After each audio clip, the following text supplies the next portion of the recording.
Kapag talaga hapon ay kadalasan dito ay laba time dahil nga po sa araw, edi siyempre sa umaga may turo pa, tanghali meron pa rin. So, talagang hapon na po kami nakakapaglaba.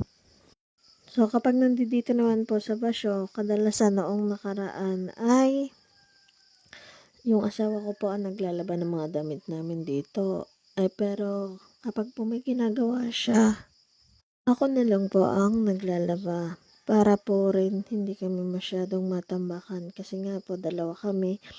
So, mabilis na rin na dadami yung aming labahin. Lalo na kapag nga po nasa bahay. Ako kasi palit ako ng palit. Tapos po, kung mapapansin nyo po ay medyo madilim na dahil nga po papadilim talaga niyan. Hindi pa rin ako tapos magayos nung mga dapat ayusin dito sa room ko.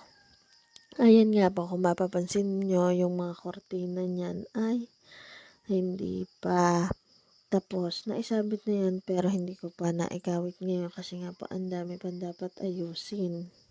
Dahil nga po yung ibang modules ipapamigay na namin sa bata para nga po yung mga bata dito ay may magamit na babasahin sa bahay nila. So, ayan nga po. Ayan, ang bilis talagang dumilim. Tapos, ito nga pong table na to. Sabi ko sa mga bata, huwag nilang tanggalin yung Manila paper. Ayun, tinanggal. Ay, tanya po naman ang lumabas.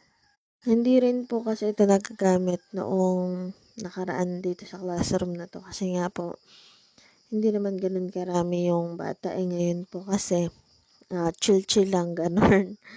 Nakakatawa po na marami na tayong mga learners ngayon dito sa room.